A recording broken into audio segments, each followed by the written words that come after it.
Bien, bonjour à chacun de vous, puis bonjour à ceux qui sont sur Zoom, l'Internet. Que Dieu vous garde. Aujourd'hui, j'ai choisi ce titre-là parce que ça m'a inspiré beaucoup. La brebis égarée. On va commencer. Dieu les bénit et Dieu leur dit: soyez féconds, multipliez et remplissez la terre, et l'assujettissez, et dominez sur les poissons de la mer, sur les oiseaux du ciel, et sur tout animal qui se meut sur la terre. Et Dieu dit: voici, je vous donne toute herbe portant de la semence, et qui est à la surface de toute la terre, et de tout arbre ayant en lui du fruit de l'arbre, et portant de la semence. Ce sera votre nourriture. Et à tout animal de la terre, à tout oiseau du ciel, et à tout ce qui se meut sur la terre, et en soi un souffle de vie, je donne toute herbe verte pour nourriture. Et cela fut ainsi. Dieu vit ce qu'il avait fait, et voici, c'était très bon. Ainsi, il y eut un soir, il y eut un matin, et ce fut le 6e jour. Qu'est-ce qui s'est passé le 6e jour? Dieu a créé l'homme, la femme, puis toutes l'herbe, sa création. Puis il a donné à l'homme cette opportunité d'avoir la domination sur les poissons, puis sur les oiseaux, puis sur tout animal. Donc, il y avait cette autorité-là, puis ce pouvoir-là d'avoir cette domination sur tout animal. Ça veut dire quoi, dans le fond? C'est quand Adam a été tenté, il y avait ce pouvoir-là de dire non. Il y avait ce pouvoir-là de dire arrière. Parce qu'il voyait, c'était un animal qu'il voyait. C'est un serpent. Il y avait cette domination-là de dire non. Mais parce qu'il a discuté, il a parlementé, il s'est laissé tenter. Puis il est tombé. Que vous en semble?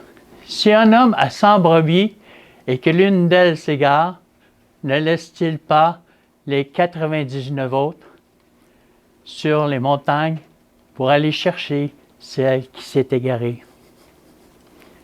Dieu, dans son amour, il a regardé ça, puis il a vu ça. Adam qui est en train de tomber. Puis avec Jésus-Christ, il y a eu cet amour-là de dire: je vais envoyer mon Fils. Jésus a délaissé toute gloire, tout honneur, toute prestance qu'il recevait de toute sa création. Les 99 autres peuples qui pouvaient exister, puis qui existent encore, il les a laissés. Pas parce qu'il les a abandonnés, il les aime encore. Mais il a décidé de venir chercher celle qui était perdue. Celle qui était perdue, nous, dans le fond. Allez et apprenez ce que signifie: je prends plaisir à la miséricorde et non au sacrifice. Car je ne suis pas venu appeler des justes, mais des pécheurs. Donc, en tombant, l'homme est devenu pécheur. Avant qu'il devienne pécheur, il était juste. il était en harmonie parfaite avec Dieu. Tout était très bon. Il était en harmonie avec Dieu, puis il pouvait parler avec lui. Puis même Dieu parlait avec lui. Puis quand on regarde dans les premiers chapitres, on voit même Dieu qui s'intéresse auprès d'Adam, parce qu'Adam s'est mis à nommer le nom de chaque animal, chaque oiseau. Quand je pense à ça, je me dis, c'était loin d'être un Néandertal. C'était loin d'être un homme singe qui s'évolue. Il était très intelligent. C'est lui qui a nommé les animaux par leur nom, que nous, on connaît par instruction, parce que cette instruction nous a été léguée. On les connaît parce qu'ils ont été nommés par un gars qui était au départ tout seul. Puis quand il a nommé ça, il a vu que le mâle avait sa femelle. Puis il nommait chacun selon leur nom. Un cheval, une jument, un chameau, une chamelle, puis ainsi de suite. Puis il a vu qu'il était seul. Puis il s'est senti seul. Mais Dieu, il a vu ça. Il a décidé de l'endormir. Puis il s'est endormi. On assiste bizarrement à une anesthésie. Il n'y a pas de médecin, mais une anesthésie. Puis on assiste bizarrement à une opération sans avoir de transfusion, sans avoir de médecin, sans avoir besoin d'infirmière. On assiste à un miracle tellement grand, on se demande qu'est-ce qui se passe là.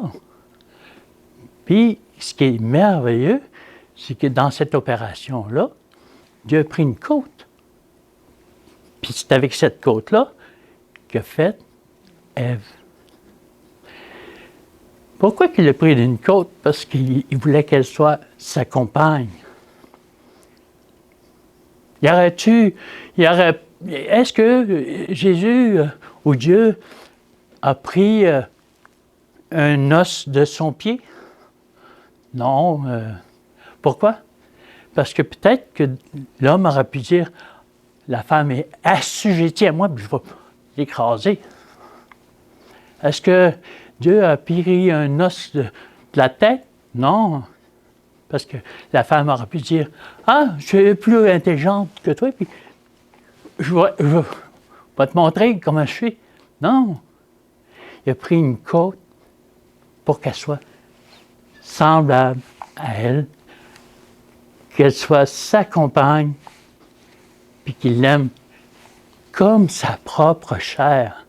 Parce que elle venait de lui, c'était sa chair, puis son sang. Car le Fils de l'homme est venu sauver ce qui était perdu.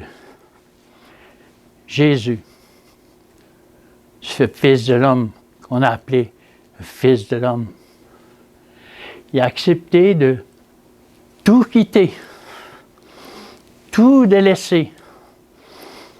La gloire, je pense qu'on n'a pas idée de ce que Christ a pu délaisser. Mais on va le voir un jour, quand Jésus va revenir, puis qu'il va nous transformer. Puis on va comprendre à quel point tout ce qu'il a pu quitter pour venir chercher et sauver ce qui a été perdu.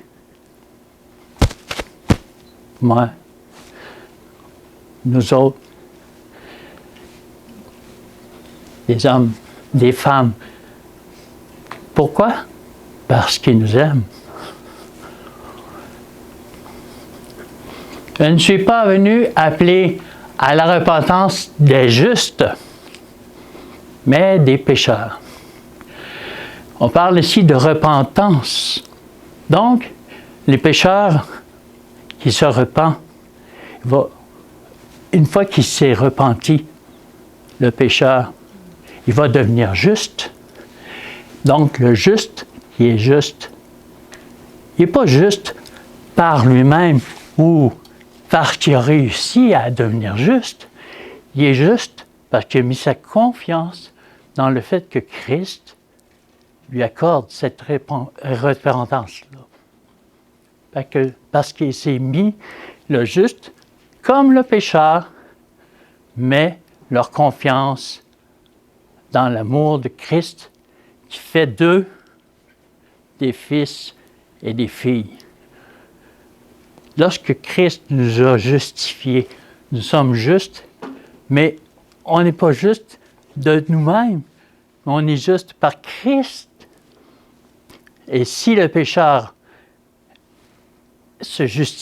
devient juste, même s'il demeure pécheur, parce qu'il reconnaît qu'il est pécheur, il sait qu'il peut mettre sa confiance en Christ. Je vois dans le livre de Matthieu, un jour, un scribe qui disait « Ouais, je suis content de ne pas être comme celui-là, un pécheur. Moi, je suis juste. »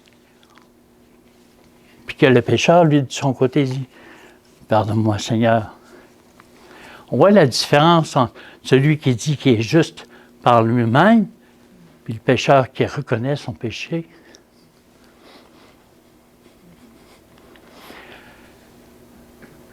Alors, c'est pour ça qu'il dit cette parabole. Quel homme d'entre vous qui a 100 brebis et qu'il en perd une, le laisse les 99 autres dans le désert pour aller après celle qui est perdue, jusqu'à ce qu'il la retrouve. Lorsqu'il l'a retrouvée, il la met avec joie sur ses épaules. Et de retour à la maison, il appelle ses amis, ses voisins, puis il leur dit « Réjouissez-vous avec moi, car j'ai retrouvé ma brebis qui était perdue. » De même, je vous le dis, il y aura plus de joie dans le ciel pour un seul pécheur qui se repent que pour 99 justes qui n'ont pas besoin de repentance. Et 99 justes qui n'ont pas besoin de repentance, ils savent bien que c'est par Christ qu'ils sont justes. Mais qu'est-ce qui est beau là-dedans ça? C'est que réjouissez-vous avec moi, car j'ai retrouvé ma brebis qui était perdue. Lorsqu'on se retourne vers Christ, puis qu'on se donne à lui, la joie, le chant et l'allégresse se fait entendre dans le ciel. Parce qu'une seule, même s'il est seul, le ciel se réjouit de ça. Amen. Oui, c'est merveilleux. Fait il t'aime parce que tu reconnais ce que tu es, mais il t'aime pour ce que tu es, juste ou pécheur. Ou quelle femme, si elle a 10 drachmes, puis qu'elle en perd une, n'allume pas une lampe, puis balaye la maison, puis cherche le coin jusqu'à ce qu'elle la retrouve. Puis lorsqu'elle l'a retrouvée, elle appelle ses amis, puis elle « Réjouissez-moi avec moi, car j'ai retrouvé la drachme que j'avais perdue. » De même, je vous le dis, il y a plus de joie devant les anges de Dieu pour un seul pécheur qui se repent. Ici, on prend un autre contexte, mais on parle d'une pièce de monnaie. Ben, on va dire, c'est pas grand-chose, mais dans ce temps-là, c'était une fortune. un drachme. Puis elle dit, réjouissez-vous, parce que je l'ai retrouvé. Il le répète encore, qu'il y a plus de joie dans le ciel, devant les anges, de Dieu pour un seul pécheur qui se répand. Fait que c'est vrai que les anges se réjouissent de ça, puis qu'ils chantent à Dieu. Quel amour que Dieu a! C'est merveilleux! Est-ce qu'on verrait Dieu comme un tyran puis dire, toi, si tu n'as pas fait ça, là, ah, toi, tu n'es pas rendu là, là. Non, non, il nous aime comme on est, qu'on soit juste ou pécheur, parce qu'on remet notre foi en Jésus, puis en sa parole, puis que Dieu il nous accepte tel que je suis, tel que nous sommes.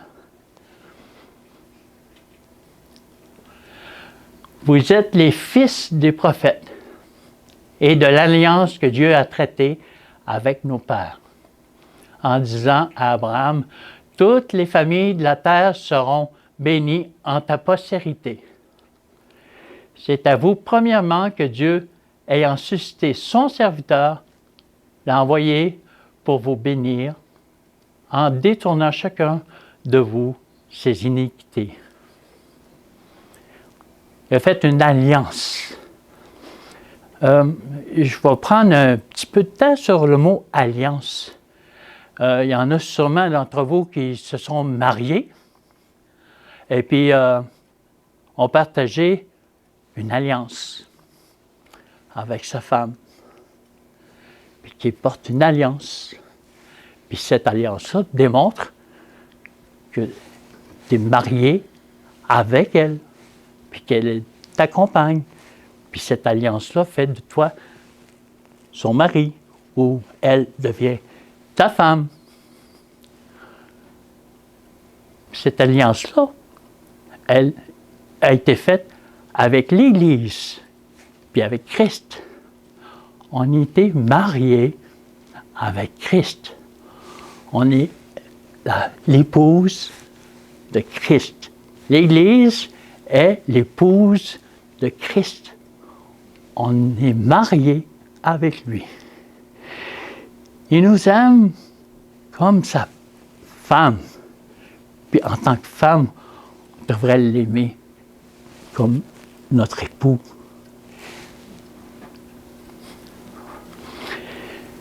C'est à nous, premièrement, que Dieu, il a suscité son serviteur. Puis quand on parle de son serviteur, on parle de Christ. C'est Christ que Dieu a suscité. Puis il l'a envoyé pour nous bénir. Pour qu'il puisse il a détourné de nous nos iniquités, nos péchés. Il fait de nous des hommes justes, des femmes justes, une Église sanctifiée par sa parole, par son esprit, par sa présence en nous, parce qu'il nous aime. Voici mon serviteur que je soutiendrai, mon élu, en qui mon âme prend plaisir. J'ai mis mon esprit sur lui. Il annoncera la justice aux nations. Moi, l'Éternel, je t'ai appelé pour le salut. Et je te prendrai par la main. Je te garderai et je t'établirai pour traiter alliance avec le peuple, pour être la lumière des nations. Ici, on parle de Jésus-Christ. C'est Jésus-Christ qui est le serviteur ici qu'on parle. Mais aujourd'hui, Christ, il nous a choisis pour être ses disciples, pour être aussi ses serviteurs. Il veut que nous aussi, nous puissions aller vers ceux pour leur annoncer cette merveilleuse alliance qu'il a fait avec les justes, comme les injustes, avec les justes puis les pécheurs. Christ a sauvé l'humanité. Est-ce qu'on devrait dire à ceux qui ne sont pas dans cette église, ben, tu es un pécheur, tu n'as pas d'affaires ici? Non, Christ est mort pour eux, puis il les a rachetés au même titre que nous. Alors, on devrait se regarder comme frères et sœurs. Tous ceux qu'on regarde, c'est mon frère, c'est ma sœur, puis je devrais les amener pour être la lumière des nations, parce que Dieu fait de nous ça, pour amener cette lumière, cette vérité-là, que Dieu nous aime. C'est pour ça qu'il dit, vous êtes la lumière du monde. Une ville située sur une montagne ne peut être cachée. C'est vraiment profond cette parole-là, parce que chacun de nous, on est la lumière pour ce monde. Puis, si on est une ville sur une montagne, mais cette montagne, c'est cette terre dans laquelle nous marchons. Elle ne peut pas être cachée.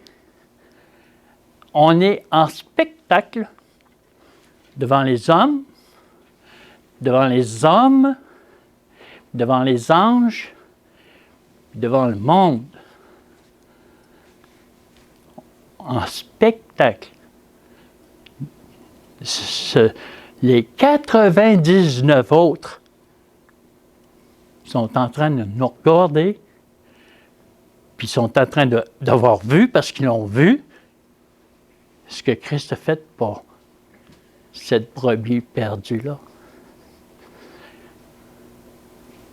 Et ils se sont mis à chanter et à rendre gloire à Dieu de cet amour-là qu'il y avait pour cette brebis-là qui était perdue. Sachez donc que ce salut que Dieu a été envoyé aux païens et qu'ils l'écoutent. Aux païens? C'est quoi ça? Pourquoi pas que ce salut-là a été envoyé aussi aux Juifs? Mais c'est pourquoi aux païens? Je suis un païen, moi. Je suis loin d'être un Juif. Mais le Juif aussi, il a reçu ce message-là.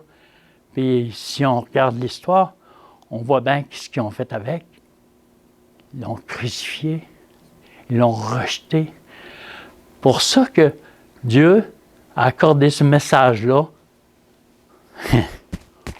aux païens pour qu'ils l'écoutent. Puis ils l'écoutent. On est en train de l'entendre. Et on entend ce message-là. Dieu, il dit, vous êtes la lumière du monde. Je vous ai choisi. C'est merveilleux de savoir ça. Que Dieu permet qu'on puisse l'entendre, qu'on puisse le recevoir, qu'on puisse vivre de sa vie. Amen. Mes frères, si quelqu'un parmi vous s'est égaré loin de la vérité et qu'un autre l'y ramène, sachez qu'il sache que celui qui ramènera un pécheur de la voie où il s'est égaré sauvera une âme de la mort et couvrira une multitude de péchés. C'est pour ça qu'il dit, Jésus dit, allez et prêchez dans ce monde ce que j'ai fait pour toi. Puisque pour que je puisse ramener tous ceux que j'aime, pour qu'on puisse les ramener, parce qu'ils sont égarés comme une brebis. Ils se sont laissés détourner de la vérité, loin de la vérité. Puis quand on les ramène à Christ, on couvre une multitude de péchés. Parce qu'eux-mêmes, ils vont se repentir, puis ils vont marcher en nouveauté de vie. Puis ces péchés-là, un jour, vont être transférés sur le coupable, qui a fait en sorte qu'on puisse tomber. On est tenté, c'est vrai. Mais est-ce que la tentation est péché? Non. Pourquoi donc non?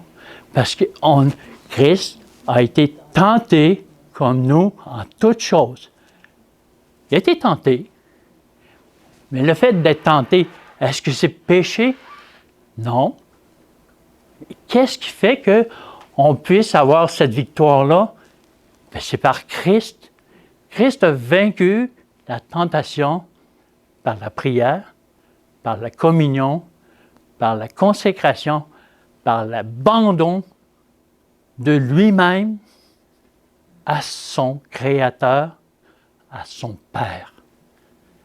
Il nous a montré la voie à suivre. On dit, marchons dans les voies dans les pas de Christ. Ben, c'est ça.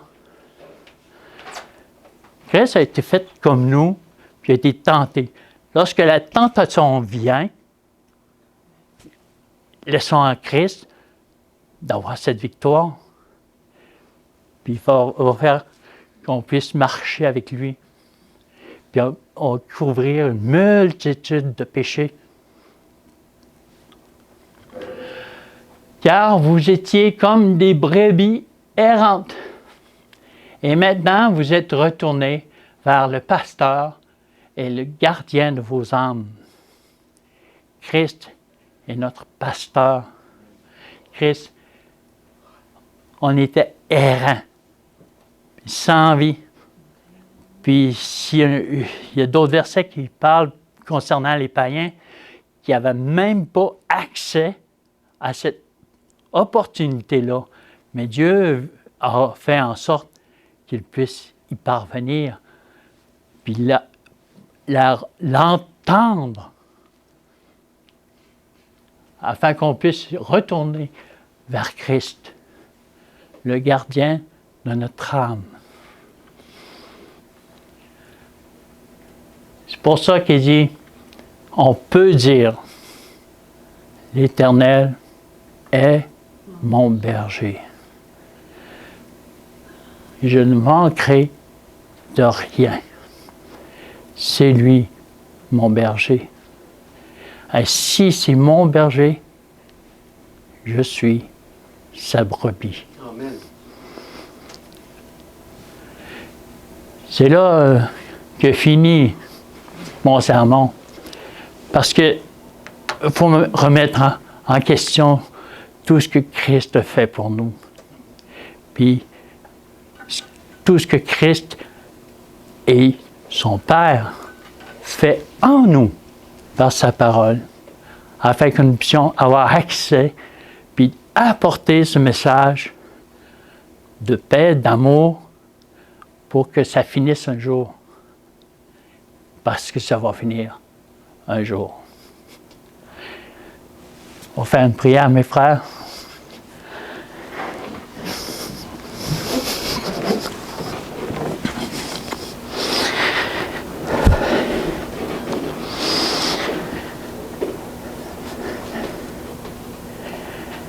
Gloire et louange à toi, ô Dieu créateur, le ciel, la terre. Tu nous aimes, tu as tout donné, tout, ton Fils. Et puis par lui, tu es venu nous chercher, chacun de nous, afin de faire par nous des hommes et des femmes en Jésus-Christ, des êtres remplis de vérité et de lumière, afin qu'on puisse guider ce monde dans lequel nous vivons, puis qui ont besoin d'entendre, puis qui vont l'entendre. Éternel, on remet entre tes mains chacune de nos vies et puissions faire en sorte qu'on œuvre pour ta gloire. Au nom et par le mérite de Jésus. Amen.